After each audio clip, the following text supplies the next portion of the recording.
En el año 2006 tuvo lugar un acontecimiento sindical de vital importancia. En Viena nos unificamos la Confederación Mundial del Trabajo, la CMT y la CIOLS, en la esperanza de tener un instrumento lo suficientemente capaz de enfrentar al modelo neoliberal y enfrentar tanta ignominia en contra de los trabajadores y en contra de las poblaciones del mundo.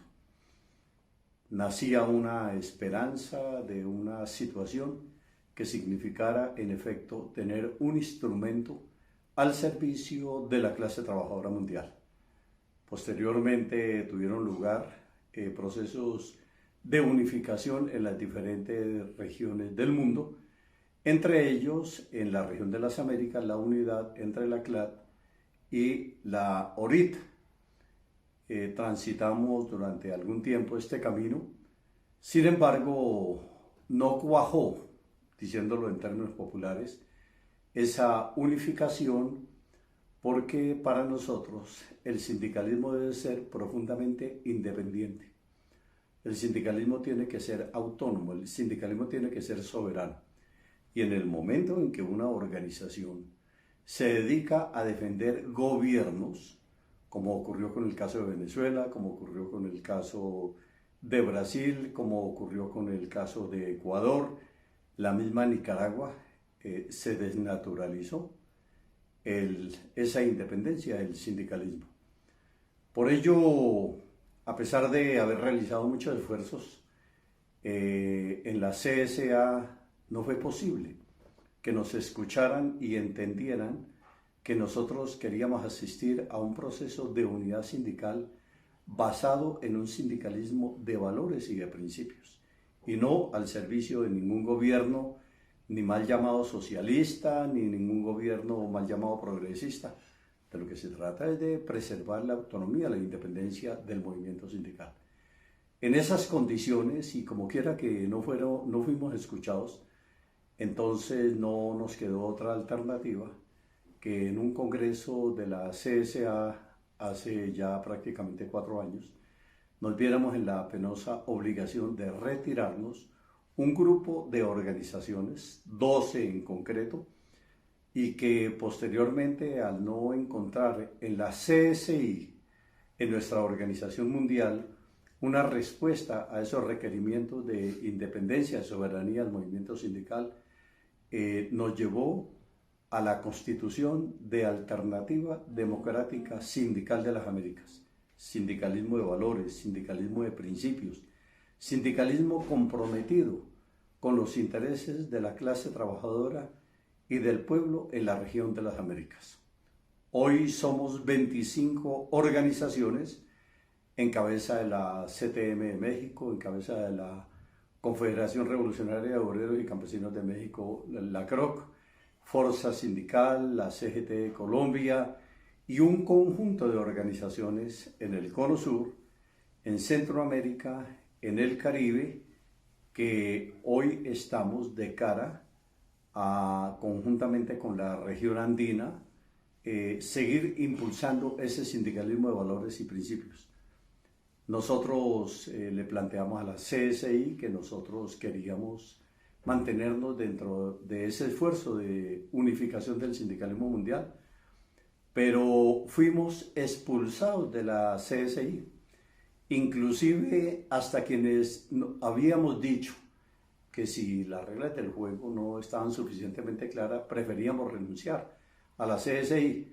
Inclusive los que habíamos renunciado fuimos expulsados en una actitud absolutamente arrogante, en una actitud que no consulta la realidad del deber ser de la democracia en una organización de trabajadores.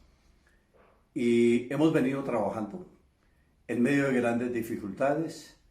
Se nos retiraron todas las ayudas internacionales y se prohibió a aquellas organizaciones que eran solidarias con nuestras organizaciones en la región de las Américas que se nos diera ninguna clase de apoyo, a pesar que hoy representamos a más de 20 millones de trabajadores en la región.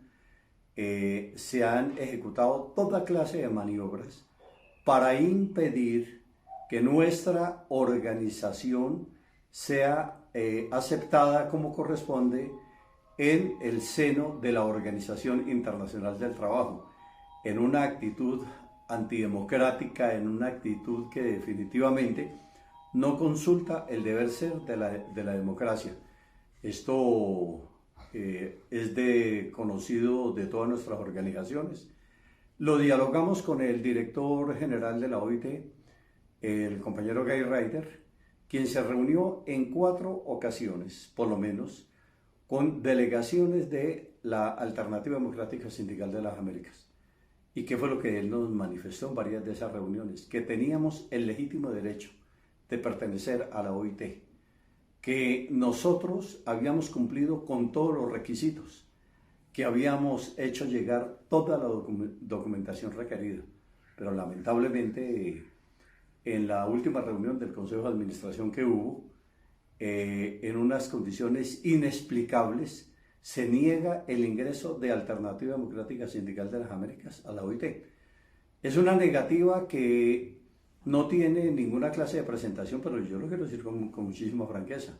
A la CGT, por ejemplo, de Colombia, no se le puede prohibir el estar en la OIT porque nosotros hacemos parte del tripartismo de Colombia, que nos representamos en las reuniones regionales, en la reunión internacional de la OIT.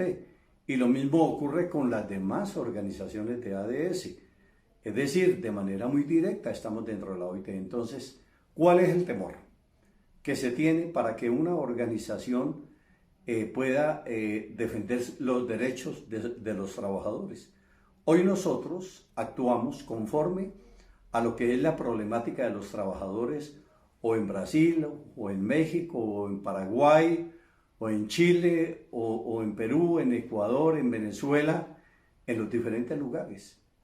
Nosotros lo que queremos decirle a la población trabajadora de la región de las Américas es que una negativa para que estemos en la OIT no va a detener nuestro avance. Nosotros continuamos trabajando junto a nuestras organizaciones hermanas. Hoy ya no somos 12, somos 25 confederaciones que hacemos parte de la Alternativa Democrática Sindical de las Américas. Hoy la CSA es un recuerdo del pasado, es un mal recuerdo del pasado.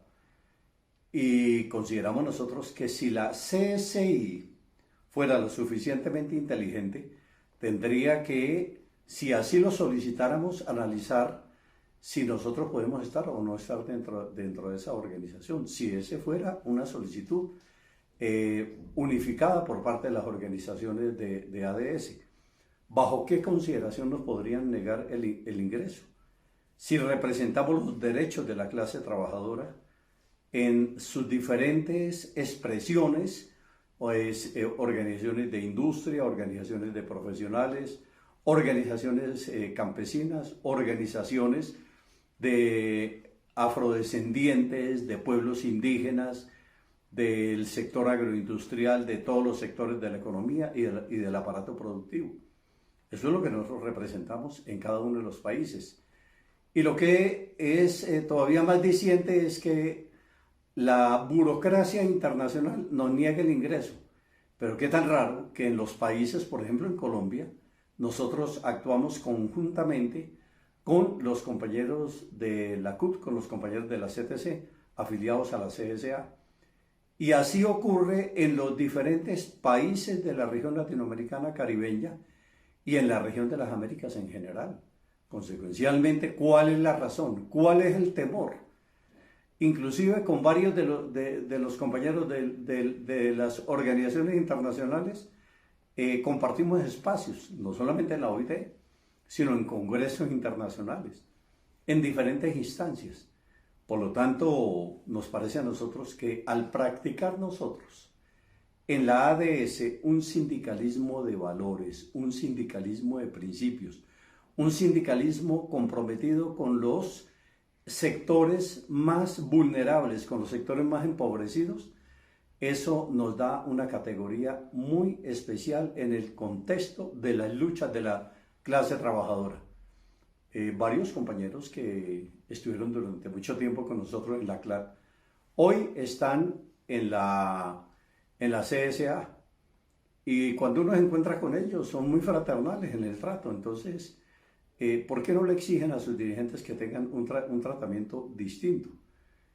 Pero también ocurre con compañeros que durante mucho tiempo estuvieron afiliados a la ORIT y que hoy tienen espacios de interlocución igualmente con sus antiguos compañeros. A los trabajadores no nos divide nada, a los trabajadores nos congrega definitivamente el desarrollo de una política en función de los intereses de la clase trabajadora. Estamos nosotros hoy de cara a enfrentar a un criminal brutal que está cobrando millares de vidas en el mundo, el COVID-19, el coronavirus. Estamos en medio de una pandemia que definitivamente hace que, por ejemplo, en la región de las Américas, en la región latinoamericana caribeña solamente, ahí no involucro ni a Estados Unidos ni a Canadá, se hayan perdido 41 millones de empleos y a nivel planetario se han perdido 400 millones de empleos. ¿Y qué vamos a hacer? ¿Estar en una confrontación internacional entre dos organizaciones o en definitiva nos ponemos de acuerdo para enfrentar no solamente el tema de la pandemia del COVID-19, sino las otras pandemias que nos están carcomiendo y que nos destruyen día por día? La pandemia de la deuda externa, la pandemia del neoliberalismo, la pandemia de la corrupción, la pandemia que concentra y excluye. El hecho de que hoy, a nivel mundial, el 1% de la población detente en un lujo insultante el 80% del ingreso mundial y que el 99% tenga que sobrevivir con el 20%, eso es sintomático de que la situación es sumamente grave. Lo que ha hecho la pandemia es colocar en evidencia la gravedad de la situación por la cual estamos pasando. No nos olvidemos que según datos de UNICEF, en el mundo mueren diariamente 8.500 niños de hambre o de enfermedades ocasionadas por el hambre. ¿Y qué estamos haciendo? El común denominador hoy es el contrato basura, la informalidad. Y ahora, a instancias de la pandemia, entonces muchas empresas dicen, no, nosotros no necesitamos más trabajadores en los centros de trabajo, teletrabajo, trabajo en casa. Eso va a generar una nueva situación que es sumamente preocupante y es que no hay un contacto directo entre los trabajadores y ahí se nos va a venir encima una situación sumamente complicada para poder continuar con la tarea de organizar a la clase trabajadora. Precisamente por ello nosotros lo decimos fraternalmente. La CSA tiene todo el derecho de existir. Igualmente ADS tenemos el derecho de existir, como lo tiene Cepustal, como lo tiene la CSI, como lo tiene la FSM. El mundo es diverso, los dedos de la mano no son iguales y eso es lo que la hace armónica y funcional. Por ello nosotros hacemos un llamado para que dejemos de lado tanta confrontación, para que dejemos de lado tanto enfrentamiento, tanta polarización. Hoy lo que requerimos es trabajar en función de los intereses de la clase trabajadora y de los pueblos del mundo entero, no solamente en la región de las Américas. La ADS ofrece la mano para que nos pongamos de acuerdo y miremos cómo vamos a desarrollar el trabajo. Los que tienen que preocuparse son los que defienden sus intereses a costa de la pobreza, a costa de la miseria de los demás. Ellos se tienen que preocupar, precisamente porque podamos ponernos de acuerdo. Y consecuencialmente, así como en un país hay varias confederaciones, igualmente, ¿por qué no varias organizaciones a nivel regional? Este es el mensaje de la Alternativa Democrática Sindical de las Américas para los trabajadores de la región y para los trabajadores del mundo. estamos abiertos al diálogo, a la concertación, no solamente con los sectores empresariales, no solamente con los gobiernos, sino fundamentalmente con nuestros hermanos de las demás organizaciones en los distintos lugares del mundo.